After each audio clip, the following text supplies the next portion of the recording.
Aleluia. Toda honra, toda glória seja dada ao Senhor Jesus. A paz do Senhor, irmãos.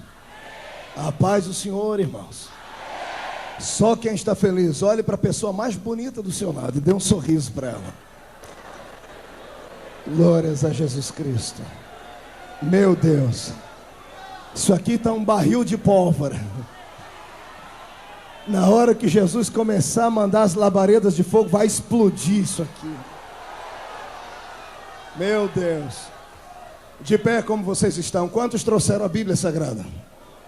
Levante ela, chacoalhe ela. Quem está filmando, filme isso. Filme isso, filme isso, filme isso. Chacoalhe mais, chacoalhe, chacoalhe. Grita comigo: Satanás, se estiver ouvindo, cai fora, porque eu estou armado com a espada do Espírito.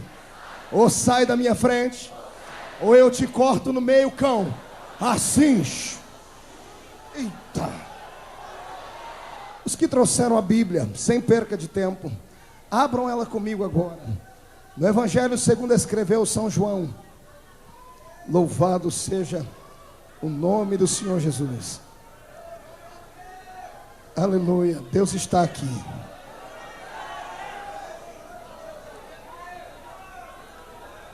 João capítulo de número 3.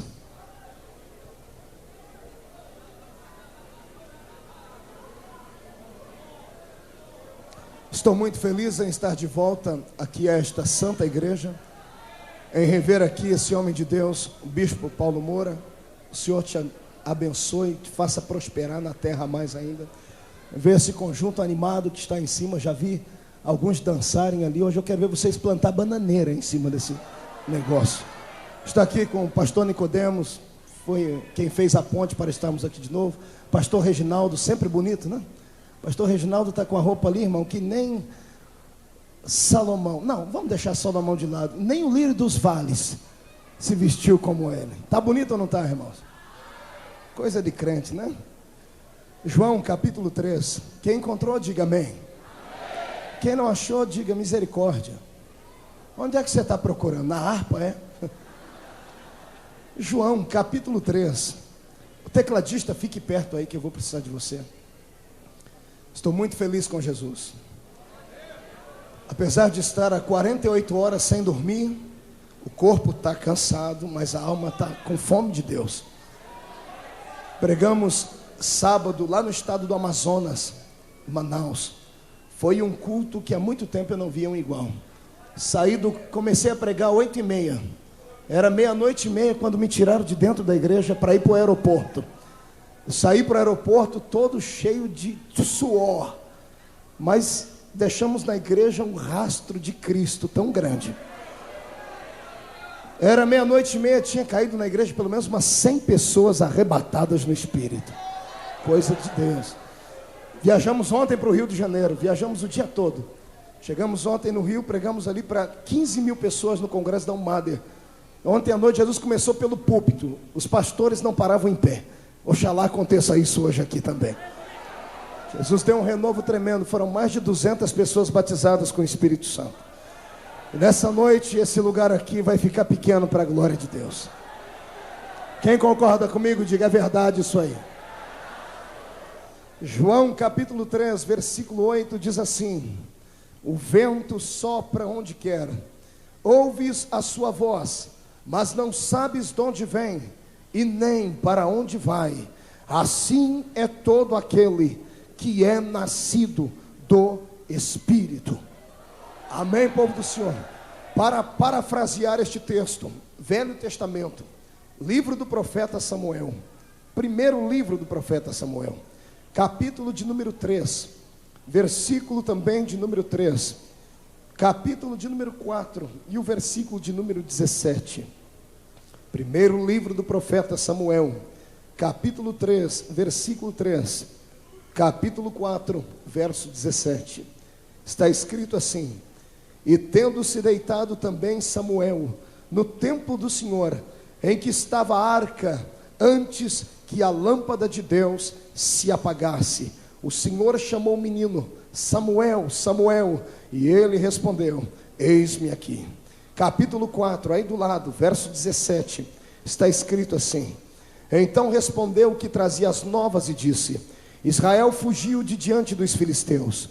Houve grande morticínio entre o povo, e também os teus 2 filhos, Ofni e Finéias, foram mortos, e a arca de Deus fora tomada. Amém, povo do Senhor?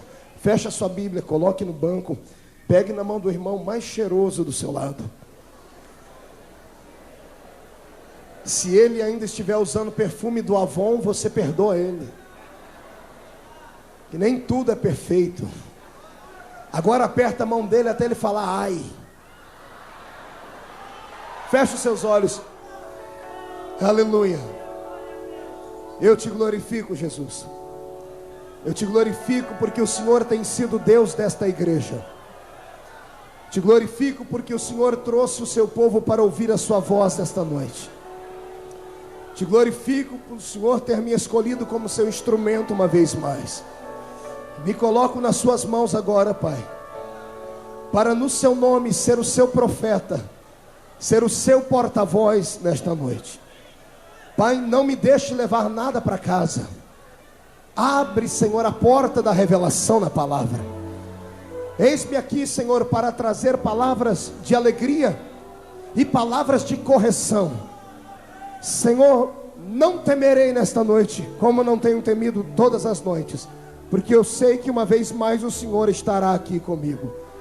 Quero lhe fazer 2 pedidos, ó Pai, como faço todas as noites que prego.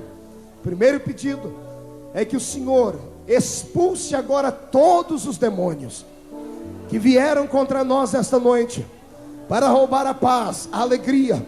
Que eles sejam expulsos e desmascarados agora, no nome de Jesus Cristo. E o segundo pedido, ó Pai, é um pedido atrevido, e como sou atrevido no espírito, faço ele. Quero que o Senhor abra a porta do céu, e aí diante do seu trono de glória existem serafins, que são anjos de fogo que refletem a sua glória. Eu quero que o Senhor mande aqui para este lugar 8 serafins, 8 anjos de fogo que refletem o brilho da sua glória. Eu quero 2 serafins aqui nesta tribuna comigo, um à minha esquerda, outro à minha direita. Quero 2 serafins na entrada desta igreja. Quero 2 serafins aqui em cima nesta galeria. Quero 2 serafins na nave da igreja, e que eles comecem a esparramar brasas de fogo tiradas do teu altar.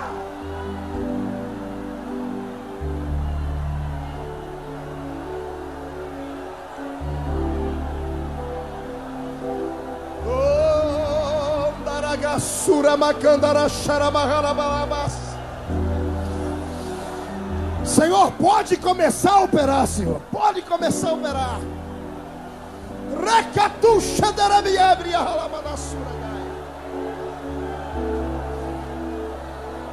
Aleluia. Aleluia. Obrigado, Jesus. Fica conosco, meu Pai. Aleluia. Ei, irmão que está aí, solte a mão do seu irmão e faça assim. Olhe para o céu e diga: Deus, eu estou aqui. Agora tome o seu assento aí. Segure o seu coração, porque Deus está aqui. E o seu poder nós vamos sentir.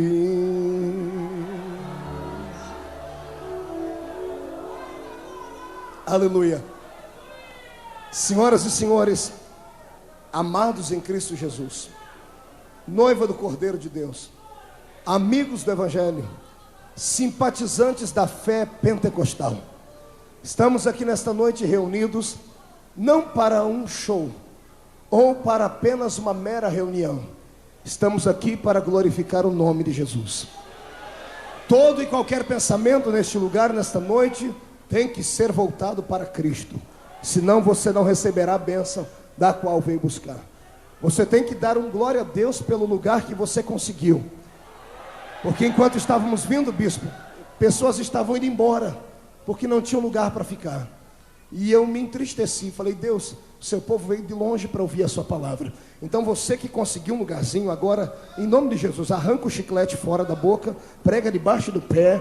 Isso, tira essa cara feia da frente do seu rosto e comece a adorar Jesus Cristo. Pois bem, vamos ao que mais nos interessa. Eu estava pensando aqui sobre o que pregar nessa noite. Qualquer pregador que olhar para esta multidão e ver o seu entusiasmo, a sua alegria, se não se equilibrar, vai entrar no reteté de glória antes de começar a pregar. Tem que se segurar, tem que ter compromisso com Deus e com a sua palavra. Eu creio em avivamento, gosto de barulho, gosto de oba-oba e grita-grita, mas desde que ele venha pela palavra de Deus. Amém? Quero ver se você vai continuar com esse entusiasmo até pelo menos a metade da mensagem aqui. Como não vai ter jeito de sair, você vai apanhar um bocado de Jesus aqui nessa noite. Aleluia. Pois bem, permita-me pregar. Quando eu abro a minha Bíblia Sagrada, em qualquer um dos seus sacrossantos livros, quando eu leio qualquer um dos seus belos e abençoados profetas, dos seus escritores, eu vejo a atuação de Deus. A Bíblia Sagrada foi escrita para o nosso ensinamento, para despertar em nós a curiosidade de Deus, para dispensar a nós um poder que o mundo desconhece, um poder que os homens mais poderosos deste grande universo não podem ter, mas que Deus resolveu manifestar para os seus pequeninos aqui nesta noite.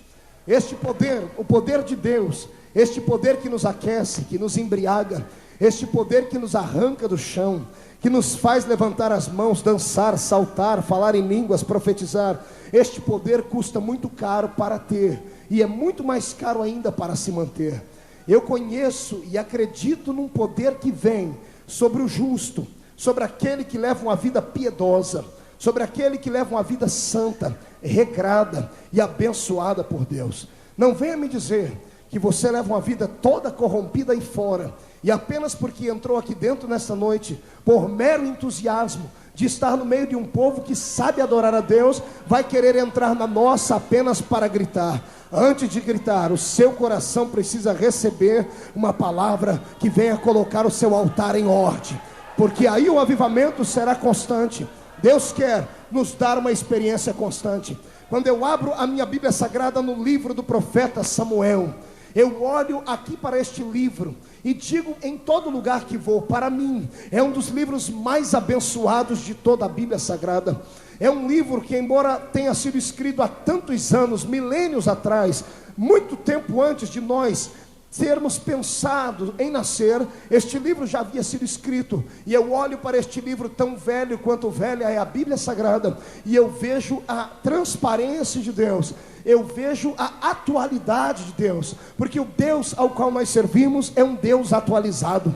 O Deus ao qual eu e você servimos, mesmo Ele sendo o mesmo de ontem, hoje e será eternamente, Ele é um Deus atualizado. Deus não dá ponto sem nó. Deus não te trouxe aqui nesta noite, por exemplo, apenas para você ser um mero assistente de reunião. Deus te trouxe aqui esta noite para reescrever a sua história. É isto o que o Senhor vai fazer.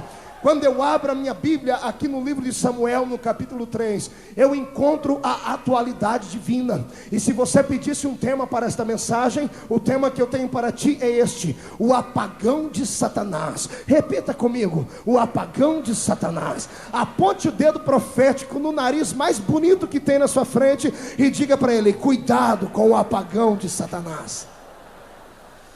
Que é isso, pastor Marco? Você já vai descobrir. Quando eu abro a minha Bíblia no livro do profeta Samuel, eu vejo estampado nas páginas deste santo livro a história de um povo que nascera para a vitória, a história de um povo que nascera não para conhecer derrota, mas de um povo que nasceu para ser o baluarte de Deus na terra. Quando eu olho para o povo de Israel, não me lembro se já falei aqui, se já falei, não me canso de recordar em falar. Quando eu olho para este povo, chamado povo de Israel, eu tenho que entrar nas entranhas de Deus, para tentar descobrir como é que Deus, na sua infinita misericórdia e graça, pôde amar um povo, que mesmo sendo povo seu, era um povo tão ingrato a Deus. Falar sobre o povo de Israel tem dois momentos, dois sentimentos que se dividem dentro do peito do pregador. Um é a efusão de dar glória por ver que Deus cuidava tão bem daquele povo, e outro outra é um sentimento de raiva, de ver como é que um povo que recebia tanto de Deus, dava tão pouco para ele. Quando eu olho para Israel, eu tenho que colocar um espelho na frente da igreja, porque eu e você hoje somos o Israel de Deus. Em Abraão recebemos essa descendência santa e somos o Israel espiritual de Deus. Tudo o que acontecera com o povo de Israel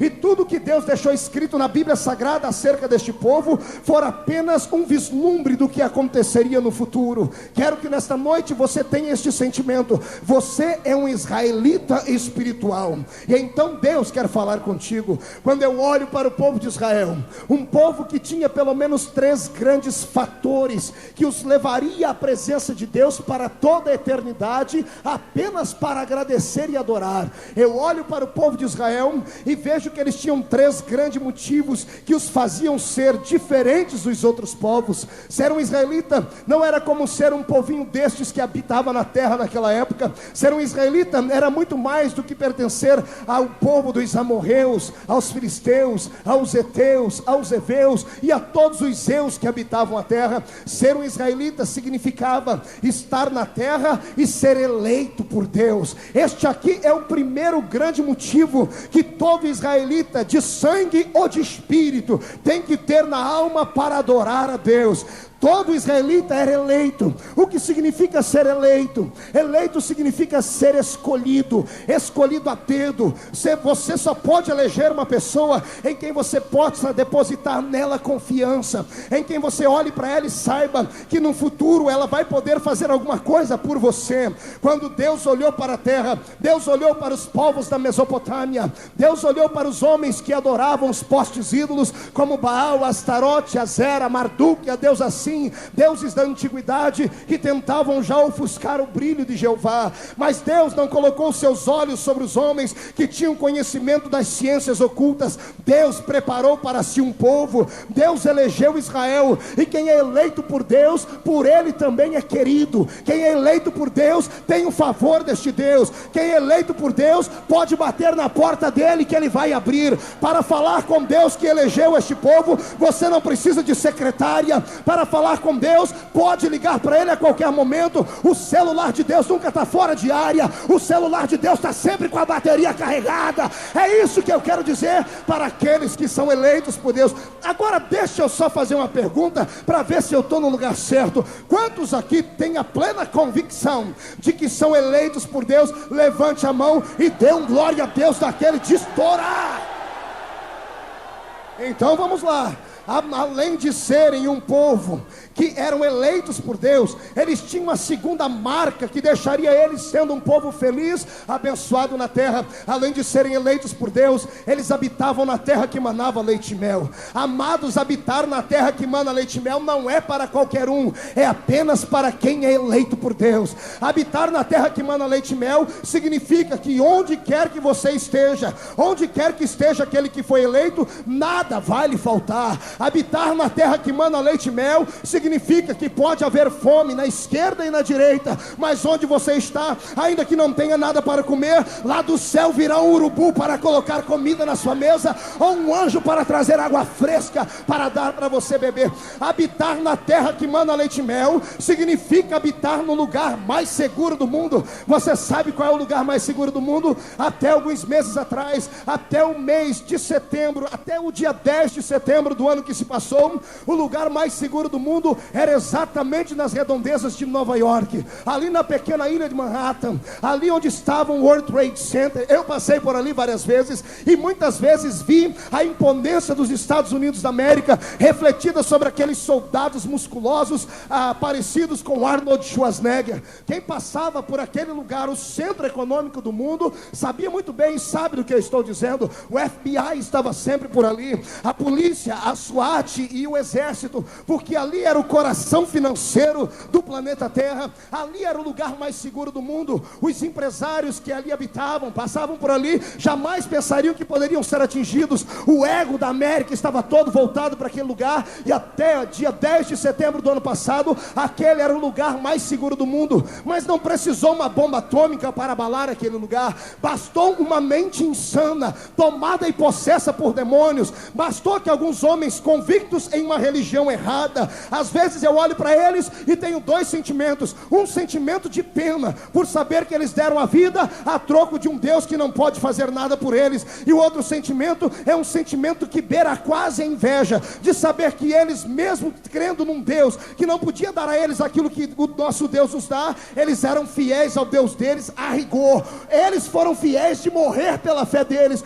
Se colocasse uma metralhadora na cara de muitos crentes aqui, você negaria o seu pai, a sua mãe, até mesmo a Jesus Cristo. Mas este é uma outra história, e esta é uma outra mensagem. Eu estou falando aqui sobre lugar seguro. Então achavam que aquele era o lugar mais seguro do mundo. Bastou que homens munidos de uma faca, apenas uma faca, direcionassem aqueles aviões para aquela torre, e pá, o lugar mais seguro do mundo foi abalado. E os homens gritaram, e os jornais do mundo vaticinaram: não há mais segurança na terra. Até esses dias atrás você acompanhou o que aconteceu com o prefeito de Santo André. Ninguém mais acredita na segurança. Ainda hoje se reuniu o Senado e os deputados para tratarem sobre esta lei. Não há segurança para estes que não têm Cristo. Por quê? Porque o lugar mais seguro do mundo não é aquele lugar onde estava o World Trade Center. O lugar mais seguro do mundo não é dentro de um carro blindado. O lugar mais seguro do mundo não é andar com dois guarda-costas parecendo dois guarda-roupa por aí.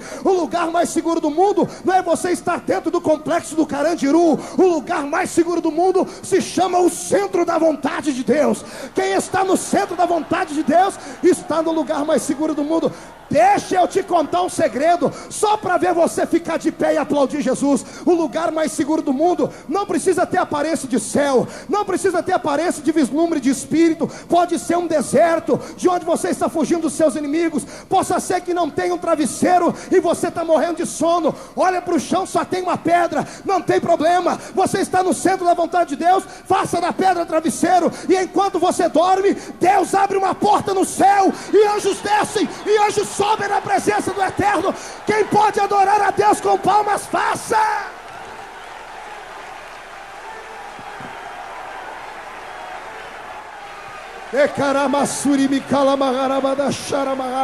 Isso. Olhe para o irmão do seu lado e pergunta para ele: você está no centro da vontade de Deus? Você habita na terra que manda leite e mel? Então deixa esse olho seco lacrimejar, faz essa boca travada glorificar, e tira esse pé do chão para adorar. Aleluia. Pode tomar o seu assento. Deixe-me continuar aqui os meus raciocínios. Quem habita, quem está na presença de Deus, como estava Israel, não tinha motivos para ficar entristecido, não tinha motivos para carregar rancor, mágoa, não tinha motivos para carregar o sentimento mesquinho do egoísmo dentro do peito. Não, porque além deles serem eleitos, além de habitarem na terra que manava leite e mel, este mesmo povo de Israel, eles tinham a maior de todas as pedras preciosas que um homem pode carregar. Eles adoravam ao único Deus, aquele que fez os céus e a terra.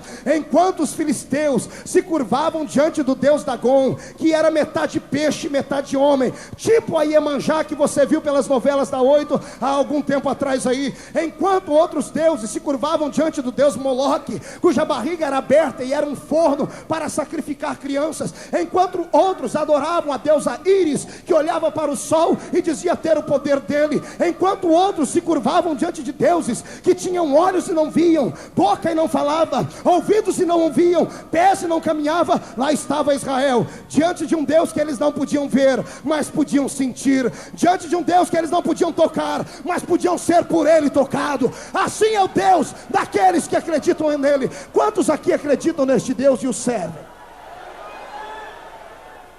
Então escute-me. É lindo falar sobre essas grandes maravilhas. Como é bom ver você se entregar a Deus. Agora deixe-me lhe dizer aqui algumas verdades do Pai. Quando eu olho para este Israel, que tinham toda esta glória, que te fez navegar, que te fez viajar, eu olho para os olhos deles, eu olho para a atitude deles, e fico imaginando lá no céu, como é que Deus ficava quando olhava para eles. Era um povo mesquinho, era um povo que carregava a marca do pior pecado que o ser humano pode ter. Sabe qual é o pior pecado que o ser humano pode ter? Não é o adultério. Tem coisa pior do que o adultério. O pior pecado que o ser humano pode cometer é o pecado da ingratidão. Ingratidão. Sabe o que é isso? É o sentimento de você abrir a sua vida para alguém, dar para essa pessoa tudo que você tem de bom e do melhor, repartir com ele a sua cama, repartir com ele do seu pão, repartir com ele daquilo que Deus tem lhe dado. É você socorrer quando ele está caído, é você ajudar quando ele precisa. E quando você menos espera, por um momento você vira as costas, e esta pessoa ingrata lhe crava nas costas uma faca. Isso se chama traição. Quando eu olho para Israel, eu vejo um povo que traía Deus. Eu vejo um povo que tinha tudo para adorá-lo, mas era um povo traiçoeiro. Era um povo que diziam que andavam com os pés na terra, mas os seus rostos nunca estavam diante de Deus. Trocavam Deus por qualquer coisa. Bastava uma imagenzinha desenhada em ouro para que eles sucumbissem e se corrompessem diante dela. Pastor Marco, pega leve, porque aqui não tem nenhum idólatra. Nós não temos imagem de santo na nossa casa. E quem foi que te disse que idolatria é uma imagem? Idolatria é um sentimento. É um sentimento que a maioria dos meus irmãos deste século 21 tem carregado. É um sentimento que nos faz adorarmos outra coisa além do nosso Deus. Idolatria é tudo aquilo que rouba do nosso coração o desejo de adorar ao Senhor. E aqui eu vou começar a despejar aquilo que Deus tem me dado. Eu caminho pela terra, eu viajo pelo mundo. O ano passado foram 216 dias pregando, 12 vezes no exterior. E os maiores eventos dessa nossa nação, 1.200.000 pessoas nos ouviram pregar o ano passado. Caminhei por lugares que você nunca foi e os seus olhos jamais verão como é. E a única coisa que eu trago no meu peito é um sentimento de um povo que vive envolto em uma nuvem escura, em um pensamento que não podem jamais concretizar. Pregamos pelo mundo inteiro e por este nosso país, entronizamos Jesus e dizemos: o Senhor é o Senhor da nossa nação. Fazemos passeatas, fazemos reuniões como esta, e a única coisa que conseguimos fazer é atrair uma meia dúzia de pessoas que gostam de ouvir a voz rouca de um belo pregador, que gostam de ouvir uma massagem no ego de uma mensagem que possa dar a ele uma esperança de prosperidade na terra. E quando Deus olha para nós, o sentimento de Deus não é esse. Não pense que Deus quer ver você apenas enriquecido. Não pense que Deus quer ver você apenas vestindo as melhores roupas que as grifes podem lhe dar. O sentimento de Deus é muito maior do que isso. O pensamento de Deus transcende o pensamento do homem. Quando Deus olha do céu para cá, Ele não faz como eu, porque eu olho para você aqui e sou capaz de dizer que aqui até os bancos dessa igreja vão para o céu, porque aqui na minha frente tem crentes com cara de piedade, fazem até um olhinho de choro, não esperam só um momentinho para levantar a mão e adorar. Mas quando Deus olha do céu para a terra, Deus não é homem como eu. Deus não olha para a aparência, Deus não se ilude com cabelo, Deus não se ilude com roupa, Deus não se ilude com posição ministerial, porque os olhos de Deus desnudam o ser humano. Os olhos de Deus vão para dentro do coração deste ser humano.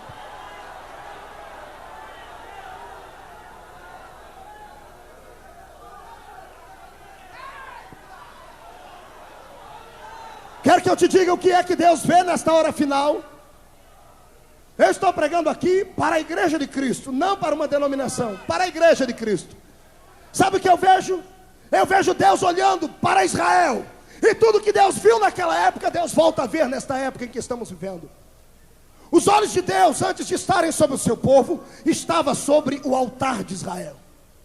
Os olhos de Deus estavam sobre o líder espiritual daquela nação, se chamava Eli, sacerdote Eli. Quando Deus olhava para Eli, o coração de Deus tremia, porque Eli havia se corrompido, Eli havia se entregue à velhice, Eli havia se entregue à gaguice da sua idade. Durante os seus anos de vida, ele esqueceu de adorar a Deus como Deus deveria ser adorado. Ele transferiu o seu ministério de vocação para profissão. Escute aí o que eu vou dizer. Ele Ele transferiu a vocação divina que Deus havia lhe dado para uma profissão mesquinha.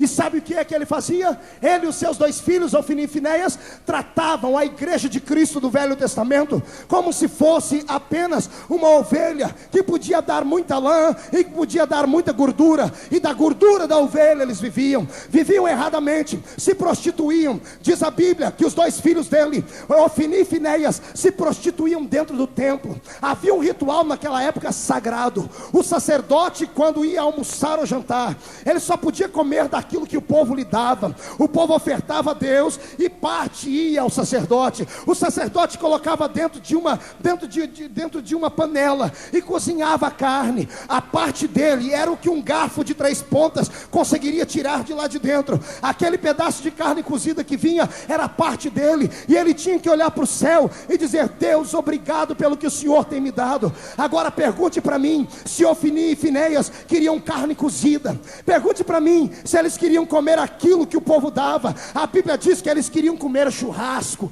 A Bíblia diz que eles queriam comer o melhor da comida. E olhe lá se eles não comessem carne que não era para os sacerdotes comerem. Eles pertenciam àquela religião que você conhece muito bem, aquela do não tem nada a ver. Você conhece esse tipo de religião? É aquela que não tem nada a ver. É aquela que olha para você e diz: venha como você está, fica como veio, e eu acrescento como profeta, depois vamos ver como é que vai ficar.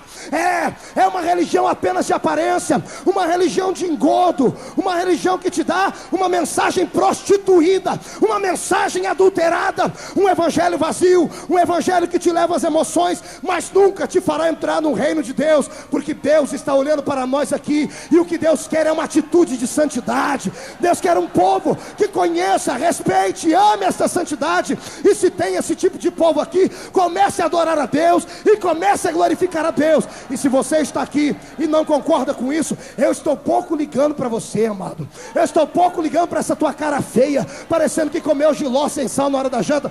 Pastor Marco, pega leve, que eu vou sair daqui e vou para outra igreja ali. Vai agora, vai, infeliz, vai que dá tempo de pegar o culto lá ainda, porque se ficar aqui vai ouvir mais, vai ouvir mais.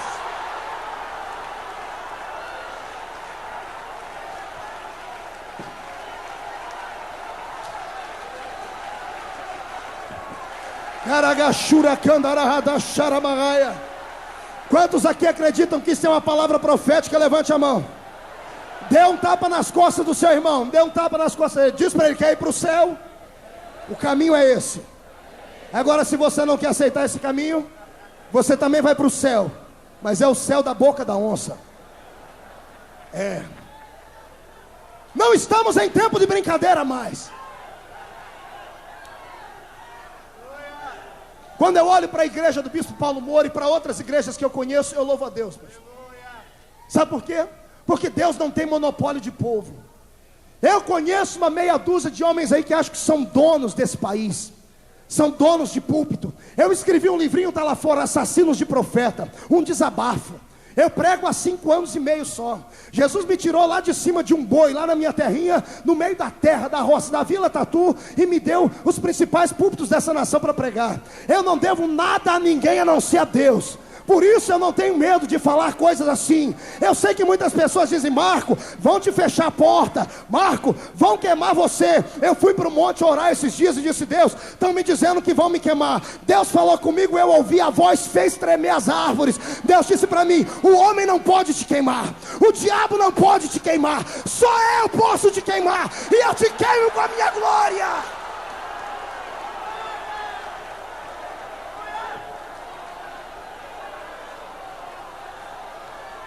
Ei, olha aqui para mim.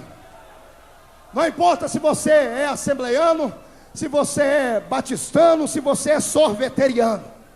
Deixa eu lhe dar uma resposta de Deus.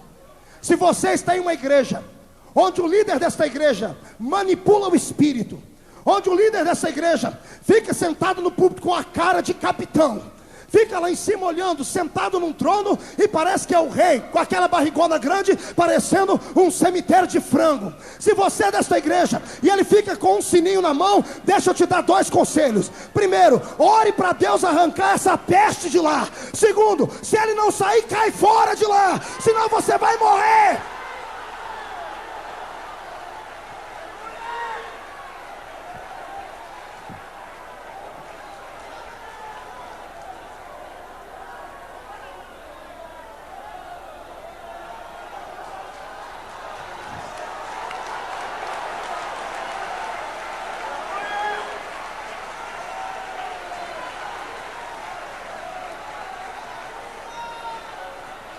Sabe por que eu digo isso aqui? Sou assembleiano roxo. Já fui do pé roxo, agora só sou roxo. Tem uma diferença grande. E quando eu venho para cá, eu vejo que aqui tem muitos irmãos da minha igreja. Sabe o que eu vi esses dias andando pela rua aí, bispo? Me entristeceu. Irmãos dizendo: eu vou lá toda segunda-feira no bispo, porque na minha igreja não tem mais isso. Tem aqui nessa noite profetas calados. É verdade. Pessoas com marcas na alma. É verdade. São instrumentos de Deus, mas tiveram a boca tapada por um profeta deste miserável, que só porque foi investido de uma autoridade humana, acha que pode fazer qualquer coisa, mas é frio, vazio, é oco. Abre a boca para falar, dá sono nos crentes. Quando vai estender a mão, o diabo não tem medo dele. Pelo contrário, a família está desgraçadamente perdida. Aí chega na noiva de Cristo, levanta um cajado, do qual não tem autoridade para ministrar, espanca, machuca. Eu gosto de ouvir uma repreensão como esta. É uma repreensão que você sente a dor, mas na sequência sente a unção de Deus, porque ela cura, porque vem do Pai. Deixa eu dizer uma coisa para você. Olha o que Deus está me revelando aqui agora. O Senhor manda dizer que hoje Ele vai levantar profetas aqui. Escute. Isso é profético. Pessoas aqui vão voltar para o seu reduto amanhã e vão começar a orar por um avivamento lá. Deus vai deslocar, Deus vai tirar homens do seu lugar, porque está na hora da minha geração se levantar, dessa geração viva, cheia de Deus, que acredita em milagres e que acredita que quem manda na igreja ainda é o Senhor. Cadê você?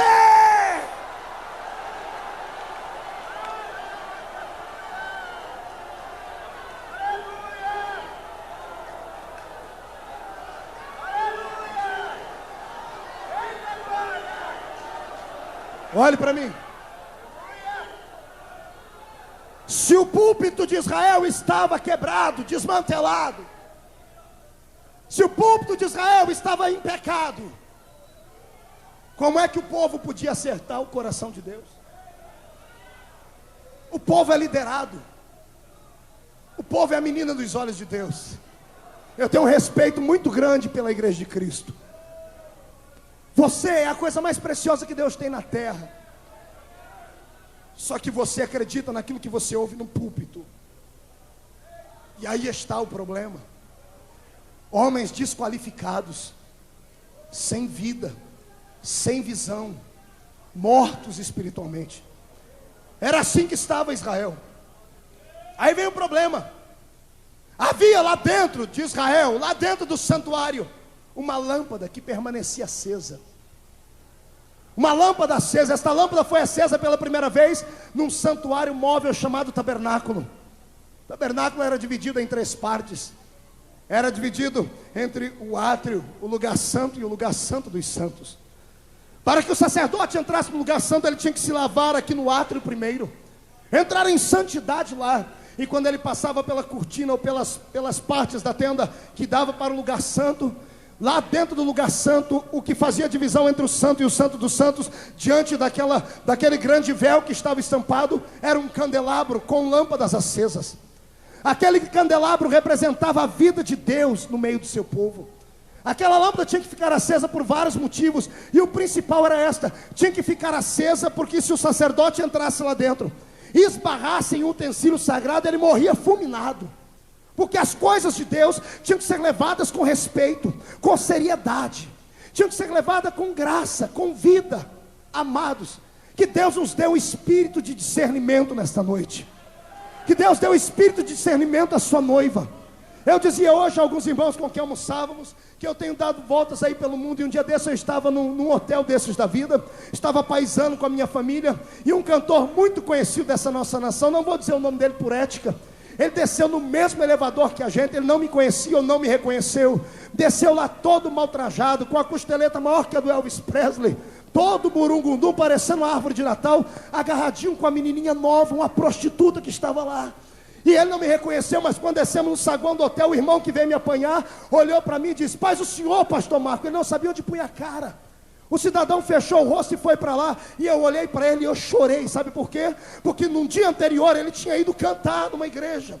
tinha feito o povo ir a delírio. O povo do Senhor é muito simples. O povo precisa aprender um pouquinho a ter discernimento, porque os principais de Deus, os santos aqui do meio, não têm validade. Suba um crente desses aqui para dar um testemunho, e você vai ver crente aqui murmurar, você vai ver crente que levantar e ir embora, olhar para o relógio e falar: o bispo perdeu a direção. Agora deixa chegar um desses por aí, com a vida desregrada, torta, só porque tem uma entonação vocal boa, só porque fala meia dúzia de palavras, você acha que ele é, mas não é. Você está sendo amaldiçoado sem saber. A igreja precisa de discernimento. Deus precisa queimar.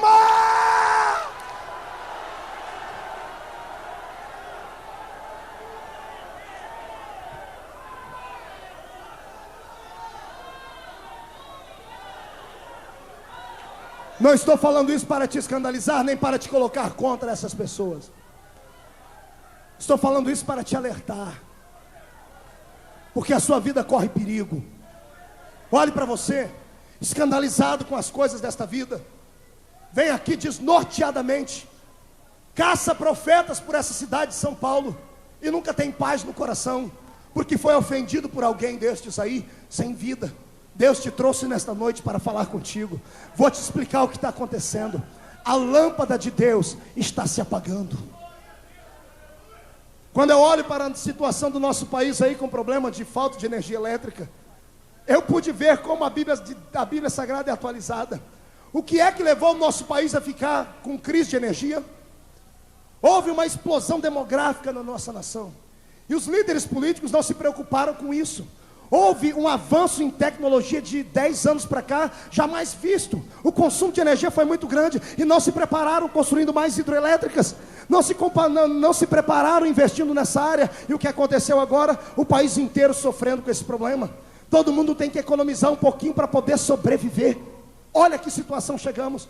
Eu estava orando a Deus acerca da direção desse nosso país, e o Senhor disse: filho, o apagão não é apenas no país, o apagão é na minha igreja também.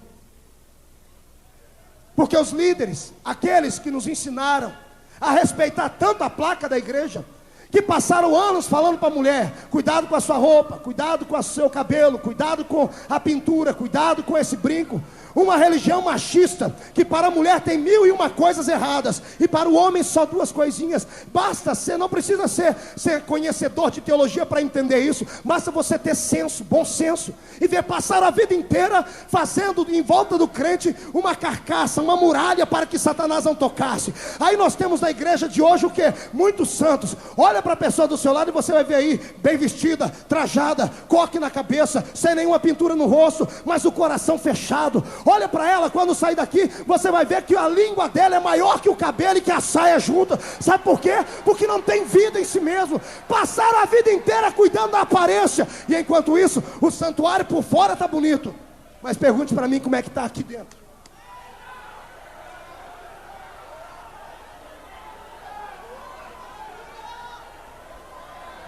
Existem 2 igrejas, e aprenda isso nessa noite. Existe uma igreja que eu a chamo de igreja em pessoa, uma igreja como organismo, e existe a igreja como organização. Levante o dedo para o céu. O irmão da esquerda diga: igreja como organização é uma coisa.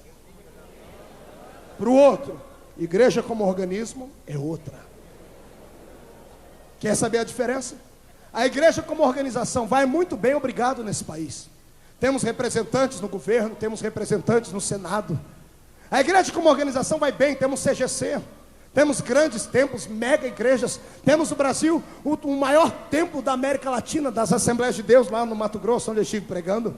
A igreja como organização vai muito bem. Nós temos uma igreja com tudo organizadinho. Nós temos a tesouraria, temos a secretaria, temos banda, temos música, temos programa na televisão agora, temos programa de rádio. A igreja como organização vai muito bem. Os cofres dela, algumas estão cheios, outros não estão, mas os templos estão lotados. A igreja como organização está fazendo o seu papel, está trazendo as pessoas para dentro da igreja. Parabéns para a igreja como organização, mas nota 0 para a igreja como organismo. Sabe o que é a igreja como organismo? É você, sou eu. Cuidamos tanto da aparência da nossa igreja, esquecemos de cuidar dos pequeninos de Deus que estão aqui. ovelhas sem pastores, crentes consultando até cartomante, crentes parecendo feiticeiros. Por quê? Ovelhas perdidas porque não tem pastor. A igreja como organismo está péssima, está doente, está anêmica. Precisa trazer um agitador de águas de fora para encher o templo. E o povo vai porque está sedento. A igreja como organismo está indo de mal a pior. Estamos perdendo para padres. Estamos perdendo para o espiritismo. Não, pastor Marco, essa nação é do Senhor Jesus. Uma vírgula. Essa nação é da apodrecida. É da senhora deles. Um ídolo que ninguém mais tem coragem de debater. Não tem um pastor com coragem de pregar contra idolatria na televisão. Temos um monte de programa aí, mas as mensagens fazem: venha, Jesus vai lhe dar uma empresa nova. Venha, Jesus vai restaurar o seu casamento. Quero ver quem vai lá na televisão e dizer: esse ídolo é uma desgraça, é demônio e não pode levar ninguém para o céu.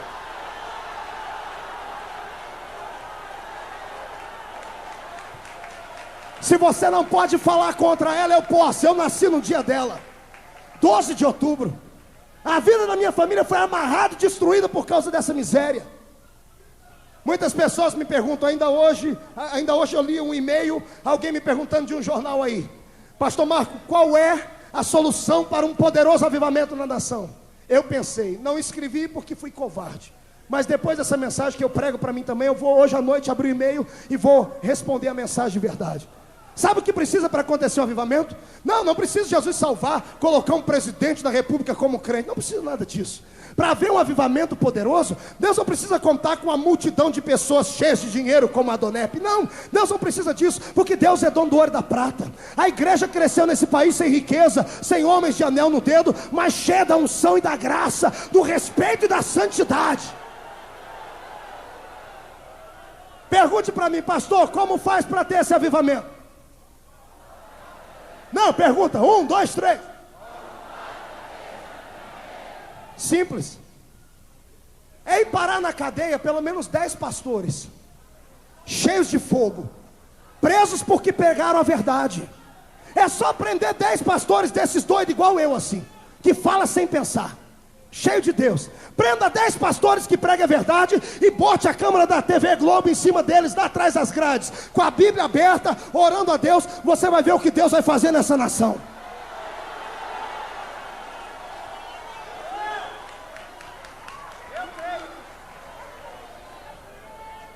Mas não pode ser frouxo, não. Tem que ser cabra corajoso. Tem que ser cabra que tenha coragem de dar a vida por amor a Deus. Tem que ser profeta igual João Batista. Arranca a cabeça dele de manhãzinha, de tarde ele está no céu sentado com Jeová, contando e conversando com aqueles que o Senhor para lá levou. Lâmpada apagada.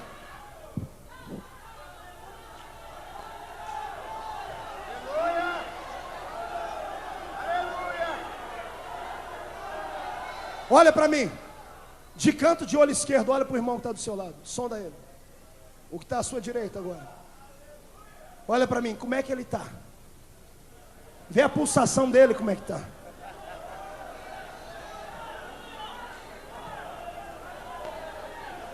Você não vai em culto de doutrina na sua igreja, Jesus te traz aqui para te doutrinar.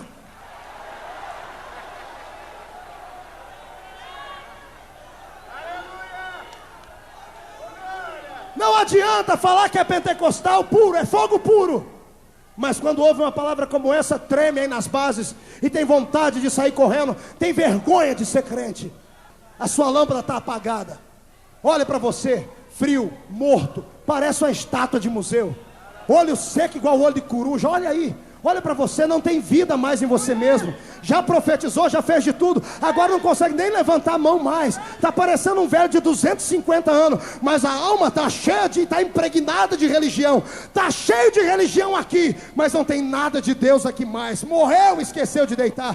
Deus essa noite manda dizer para você: se a sua lâmpada não voltar a acender, você mesmo, dentro da igreja, vai parar dentro do inferno de cabeça para baixo. E não vai ter ninguém que possa te salvar. Pastor, por que o senhor está agressivo desse jeito? Porque eu estou com raiva do diabo. Bispo, eu preguei no mês de outubro nos Estados Unidos, em uma cidade, e Deus me deu a graça de ir à cidade de Worcester. Escreve-se Worcester. É a cidade que gerou para o mundo o maior evangelista que o mundo já teve, Dwight Moody. Eu estava lá na cidade dele, dando uma volta de carro a cada 100 metros uma igreja. Nós contamos em menos de meia hora mais de 100 igrejas. Eu levantei minha mão para fora do carro e dei um glória. Falei, Deus seja louvado. Olhei para o meu pastor que estava dirigindo o carro, eu sorrindo e ele chorando. Eu disse, por que tu está chorando, irmão? Só não se alegra em ver tanta coisa assim. Ele disse, Marco, você está vendo? Só a igreja como organização. Amanhã é domingo, maior culto da igreja americana. Nós vamos acordar de manhã. Eu vou te levar nessas mesmas igrejas, para você ver a igreja como organismo. Amados, a minha alma tremeu. Chegar em igrejas maiores do que essa, e entrar dentro da igreja e contar 10 pessoas sentadas no banco, no maior culto deles, culto de ceia. Em meia hora visitamos mais de 100 igrejas. A soma não deu mais do que 1000 pessoas. Igrejas gigantescas.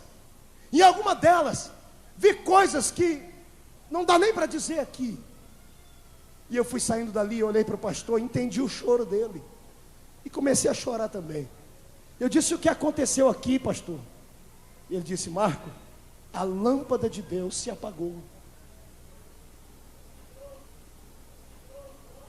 Eu não me iludo com números, não me iludo com barulhos, porque eu sei que é tudo fantasia. Quando você vai sair daqui hoje à noite ainda, por mais que você escute essa palavra de verdade, a sua mente já se cauterizou, e hoje à noite ainda você ainda vai assistir os seus filmes pornográficos. Você hoje à noite ainda vai sair para fumar e beber, vai passar pelas esquinas e procurar uma prostituta, e o que me mata é isso. Não há mais nada que te convença, porque a lâmpada de Deus está apagada na sua vida.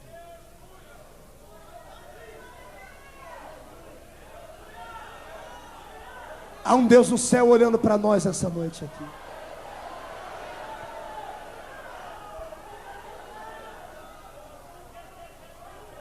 As coisas estão escambando. Pastor, o senhor está sendo muito pragmático, e vou ficar pior daqui para frente. Porque eu estou vendo desmoronar uma construção bela que Deus fez. Se aconteceu na Europa a miséria das igrejas estarem vazias, isso não impede de acontecer aqui a mesma coisa. Quer começar a chorar agora? Feche seus olhos por um momento. Todos, feche os olhos. Tecladista, me dê um solo aí, bem cheio de graça. Quer ver o que vai acontecer aqui? Eu quero que você se lembre do último culto que você participou na sua igreja. Ontem, domingo. Lembra do culto? Lembra do pastor pregando? Lembra da irmã do seu lado, o irmão? Lembra do andamento? De olhos fechados, você consegue voltar dentro da sua igreja agora e olhar para o rosto um de cada um? Lembre agora desta mesma igreja há 10 anos atrás. Lembre dos cultos como eram. Sente uma diferença? Pior, volte hoje e tente ver esta mesma igreja daqui a 10 anos, se Jesus não voltar.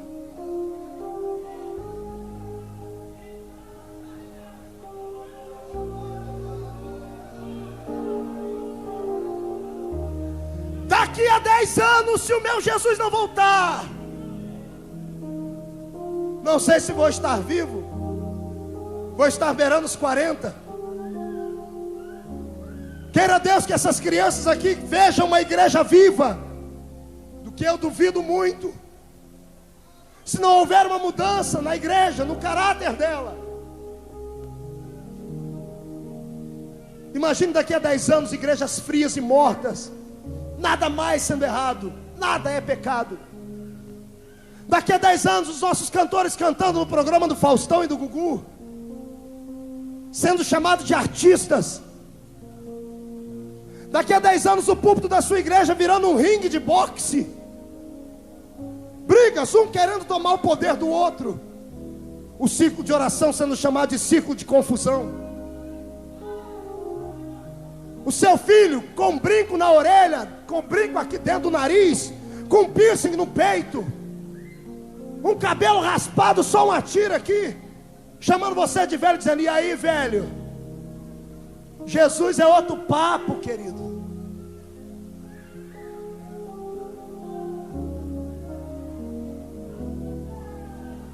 Consegue ver isso? Consegue daqui a 10 anos ver o divórcio sendo uma coisa natural no nosso meio? Homens trocando a sua mulher mais feia por uma mais enxuta, mulher trocando o homem mais pobre por um mais rico, e sendo aceito na igreja completamente naturalmente.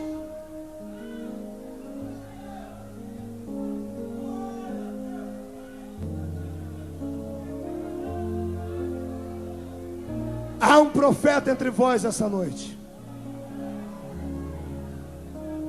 Só tem uma maneira disso não acontecer. É nesta noite aqui você deixar Deus acender uma chama no seu coração.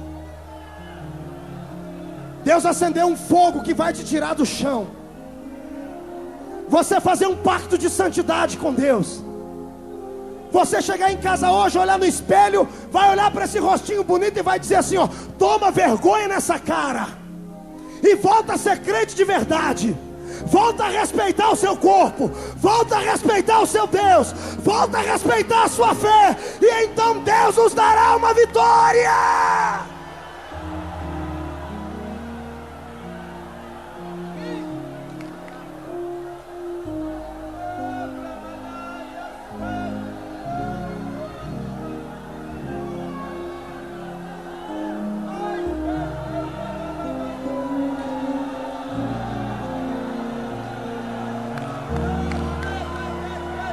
Esse tipo de barulho é gostoso ouvir. Barulho misturado com gemido. Deixa a lágrima descer, deixa. Deixa o coração bater forte no peito. Aguenta, coração, deixa. É assim que Jesus quer. Jesus não vem buscar uma igreja de qualquer maneira, que vive uma vida lá vão ter. Jesus vem buscar uma igreja santa, abençoada, especial, zelosa, de boas obras. E você pertence a essa igreja. Se pertence a ela, adore a Deus.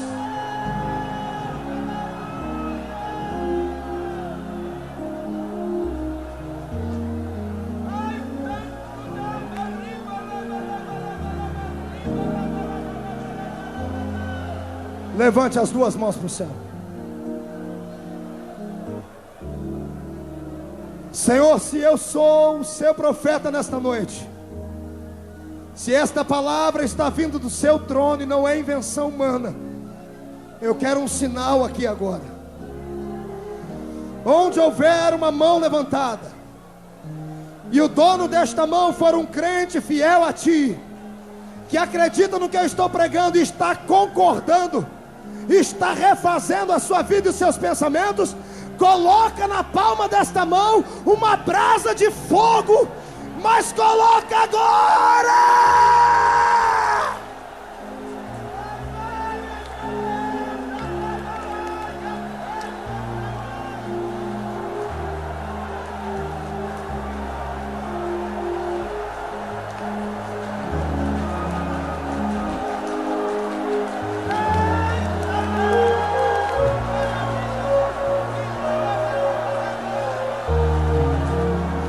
Coloca essa mão no ombro de alguém que está do seu lado agora e olha o que vai acontecer. Em nome de Jesus, seja queimado este povo pelo poder da santidade agora.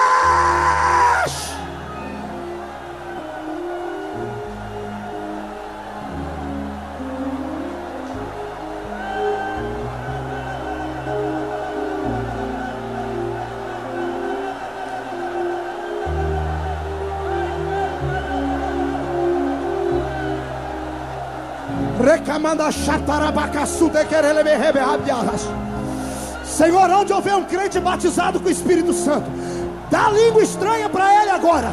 Dá língua estranha para ele agora. Ore em línguas, já!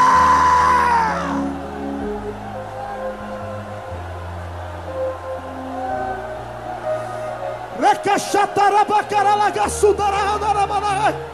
Pecarabaxu, pequeparabaçu, parababá. Racalabalabaxandarabanai. Andaracatachatarabalabá.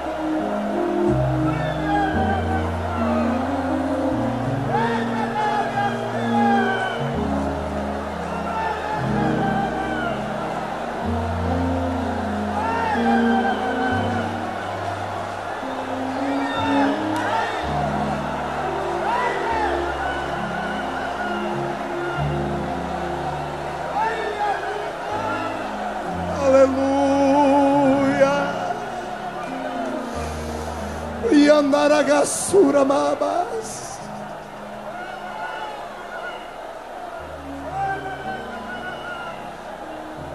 Aleluia. Aleluia. Aleluia. Aleluia.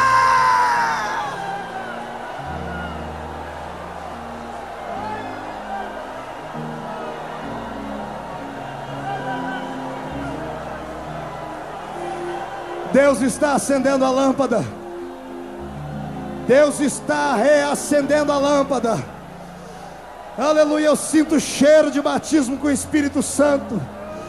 Meu Deus. Recandaracharabagai. Deus está mandando fogo aqui. Ai, Jesus. Queima. Queima. Queima. Queima.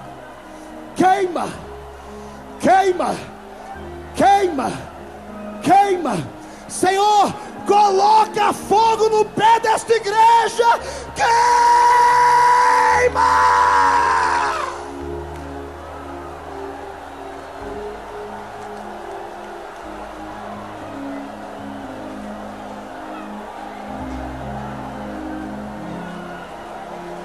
Andaragasurama. Aleluia, Deus está me dizendo que está curando pessoas aqui. Isto é avivamento. É lágrima nos olhos. É arrependimento. Se você está sentindo dores nessa mensagem, adore a Deus, é porque você está vivo ainda. Deus corrige aquele a quem Ele ama. Se você não está sentindo nada, peça misericórdia, porque é sinal que você morreu.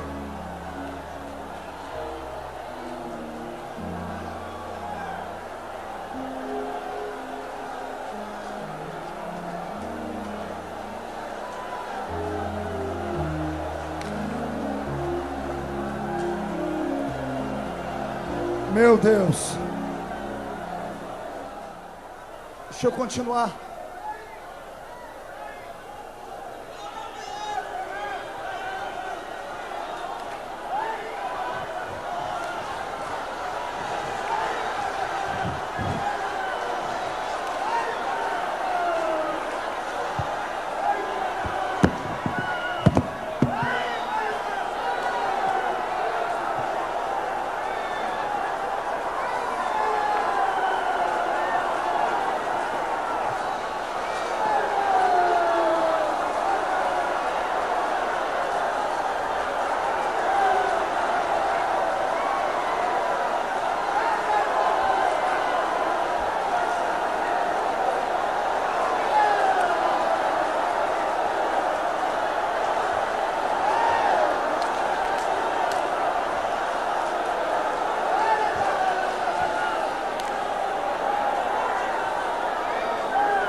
Deus está fazendo uma coisa nova aqui. O Espírito do Senhor está aqui com a espada de fogo na mão. Não posso ver o rosto dele, mas eu vejo o rastro dele.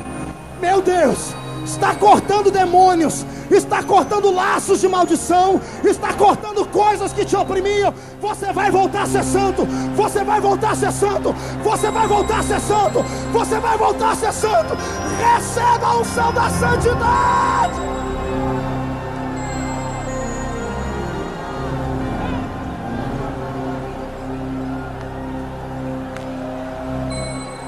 Ai, meu Deus. Ai.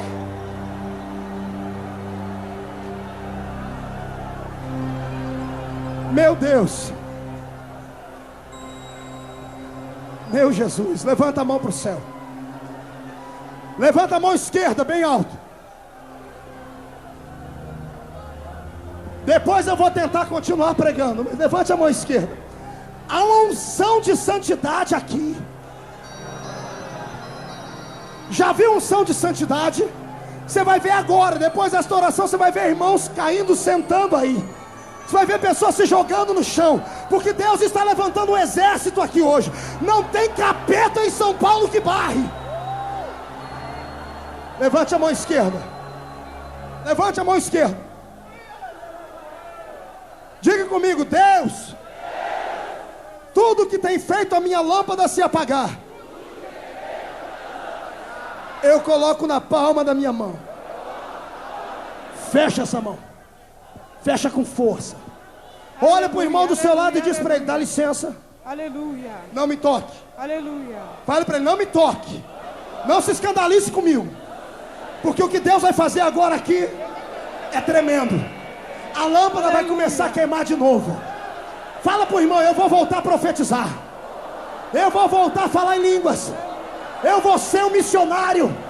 Eu vou fazer parte deste avalanche de glória. Levanta a mão fechada para o céu. Aleluia. Vou contar até 3 e você vai jogar no chão e pisar em cima. Mas é para pisar com força. Aleluia, aleluia. Jesus vai Número batizar 5. Com o 5. Espírito Santo. Número 5. 2. Aleluia. Ai, Jesus.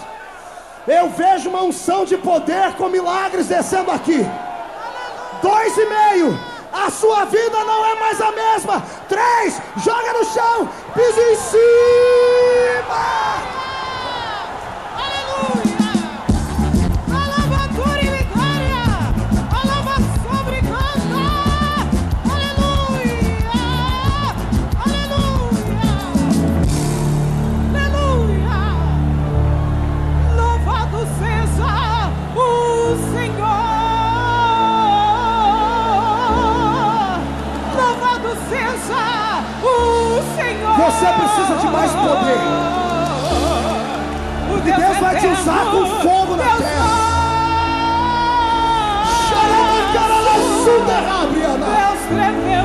Receba a autoridade para destruir demônios. Já! Agradeço a Deus. Toquem música. Olha o que vai acontecer aqui. A sua glória está sobre os